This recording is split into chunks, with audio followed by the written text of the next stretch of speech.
Dear student, welcome to the maths academy.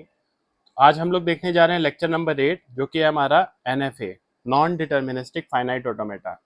तो deterministic finite automata में हमने देखा था कि whatever are the moves from any of the state is being deterministic.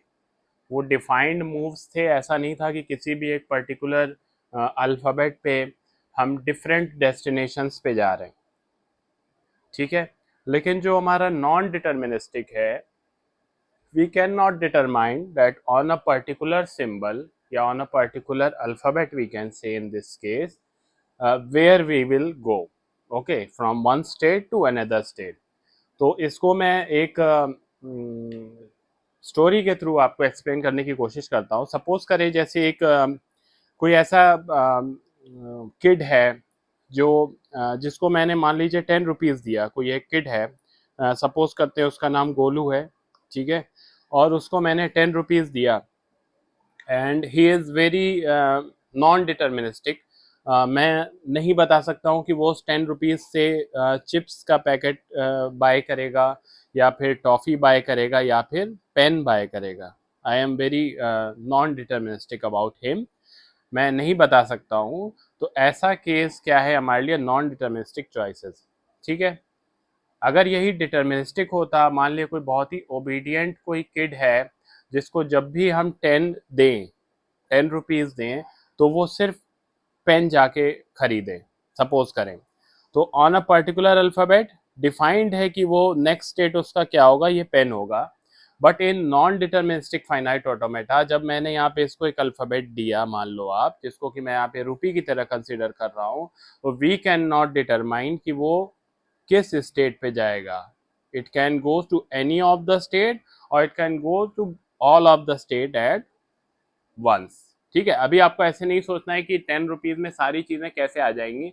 अभी आपको ये सोचना है कि वो नॉन डिटर्मिनिस्टिक चॉइसेस हैं, उसकी चॉइस को हम फिक्स नहीं कर सकते। ठीक है, तो ये हमारा क्या है, ये नॉन डिटर्मिनिस्टिक है। ठीक है, चॉइसेस आर नॉट फिक्स्ड, ठीक है, ऑन अ पर्टिकुलर अल्फ़ाबेट। मतलब ऑन एन इनिशियल स्टेट, अगर मान ली कोई इनिशियल स्टेट है, यहाँ से हमने ए के लिए ट्रांजिशन लिया, we can not say that it will go to Q J only. हो सकता है वो क्यू एफ पे भी जाए, सेम अल्फ़ाबेट पे। ए पे ही देखिए वो क्यू जे पे जा रहा है, ए पे ही देखिए वो क्यू एफ पे भी जा रहा है। ठीक है, समझ में आ रही बात? Okay, so moving on to the next slide. तो एन एफ ए क्या है? एक ऑटोमेटन है, जैसे डी एफ ए ऑटोमेटन था। स्टेट इसके नन भी हो सकते, मोर भी हो सकते। ठीक है, आउट गोइंग एरोज नन और मोर आउट गोइंग एरोज हो सकती है अंडर स्पेसिफिक सिंबल। डीएफए में क्या है कि ऑल डीएफएज आर एनएफए। ये चीज आप याद रखना कि एनएफए होते हैं। बस किस तरह के एनएफए होते हैं? जहां पे each state has exactly one out going arrow under each symbol. ठीक है, लेकिन एनएफए जो होगा, प्योर एनएफए जो होगा हमारा, वो क्या होगा? वो हमेशा नॉन डिटर्मिनिस्टिक होगा। ठीक है, और डिटर्मिनिस्टिक फाइनाइट ऑटोमेटा होगा जो, वो उसको भी हम एनएफए कह सकते हैं, लेकिन वहां पे हमेशा क्या होगा? Exactly one out going arrow होगा under each symbol. So moving on to the next slide. तो एनएफए की डेफिनेशन देखते हैं कि it is a finite automata machine here for each input symbol there can be multiple possible next state. जैसे हमने अभी अपने फर्स्ट स्लाइड में देखा था कि गोलू कैन बाय चिप्स और पेन, ओके, और टॉफी एज वेल। ठीक है, मल्टीपल पॉसिबल नेक्स्ट स्टेट है उसके लिए। ठीक है, तो एनएफए दो टाइप के होते हैं हमारे, या तो होते हैं विदाउट एप्सिलॉन या होते हैं विद एप्सिलॉन। ठीक है, तो एनएफए दो में हमारा डिवाइडेड है। जैसा कि हम जानते हैं डीएफए हमारा क्या था? 5 टपल था। ऐसे यहाँ पे हमारे पास 5 टपल्स हैं। जैसे क्यू सेट ऑफ स्टेट्स है, सिग्मा जो है इनपुट अल्फाबेट है, del is the transition function, Q not belongs to the capital Q, एक इनिशियल स्टेट है, एफ जो है हमारा वो subset of capital Q, set of final state. ठीक है, यहाँ पे डेफिनेशन थोड़ी इसकी चेंज हो जाती है, टपल रिमेन्स द सेम। ठीक है, जैसे आप समझ लो set of all string over 0 1 that ends with 1। तो मैंने कुछ नहीं किया, मैंने बस सीधे यहाँ पे एक स्टेट लिया, एंड्स विद 1 हमें बनाना था, मतलब शुरू में आप कुछ भी ले आओ, एंड करा दो बस बी में। ठीक है, तो आप यहाँ पे देखो, यहाँ पे मैंने कोई ट्रांजिशन नहीं दिखाया, जैसे हम डीएफए में कंप्लीट करते थे ट्रांजिशन को कि 0 1 यहाँ से है तो यहाँ से भी दिखाएं। आप देखो यहाँ पे 0 1 पे दोनों पे यहाँ पे सेल्फ लूप आ रहा, साथ में यहाँ पे 1 पे फिर से ट्रांजिशन आ रहा। नॉन डिटर्मिनिस्टिक मूव, ठीक है। 1 यहाँ भी आया, 1 यहाँ भी आया, यही अगर DFA होता तो सिर्फ सिंगल आता इससे आउटवर्ड एरो एक पर्टिकुलर अल्फाबेट पे, ठीक है। So moving on to the next.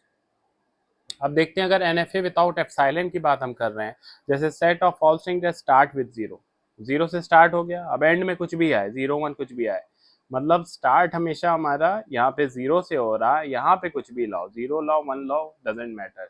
तो हमने स्टार्ट कर दिया 0 से, अब एंड में देखिए 0 आए 1 आए कुछ भी आए डजेंट मैटर। चूंकि हमने यहाँ पे देखो आप ये जो अल्फाबेट सेट होगा यहाँ पे हमारा क्या होगा, 0 और 1 की बात हो रही, 0 1 दोनों होगा। क्या हमने यहाँ पे 0 के बाद 1 के लिए कोई ट्रांजिशन दिखाया है? नहीं दिखाया है। अगर नहीं दिखाया तो बाय डिफॉल्ट ही क्या हो जाएगा, हमेशा हमारा NFA हो जाएगा। मतलब दोनों अल्फाबेट सेट के लिए 0 और 1 के लिए हमने हर स्टेट से ट्रांजिशन नहीं दिखाया है, सिर्फ एक स्टेट से दिखाया है, so it will be a NFA। यही अगर DFA होता तो क्या होता, 0 हम यहाँ पे दिखा रहे हैं, यहाँ पे हम 0 और 1 इनके लिए दिखा रहे हैं, 1 के लिए हम क्या करते हैं, यहाँ पे इनको ले जाके एक डेड स्टेट में डाल देते हैं, एक डेड स्टेट में डाल देते हैं। समझ में आ रही बात? तो DFA में हमेशा हमारे पास क्या होता है, यूनिक ट्रांजिशन। हम रिड्यूस करके उसको दिखाते हैं अपने काम की चीज़ DFA की, तो वो हमें थोड़ा सा NFA जैसा दिखता है। लेकिन ये कंप्लीट कैसे होगा कि यहाँ पे हमने 1 के लिए ट्रांजिशन दिखाया और फिर इसके लिए भी अलग से 0 1 किया, ये हमारा क्या है, ये ट्रैप स्टेट। समझ में आ रही है बात? So moving on to the next. Okay, so lecture number 8.1 हमारा नेक्स्ट लेक्चर होगा, problems on NFA and other practice problems related with it, ठीक है। जहाँ पे हम देखेंगे कि NFA has more than one alternative action for same input symbol, ये किस तरह से हम डिफरेंट प्रॉब्लम्स में कैसे एग्जीक्यूट कर रहे हैं, ठीक है। So stay tune to the maths academy, we will see you in the next lecture. Thank you.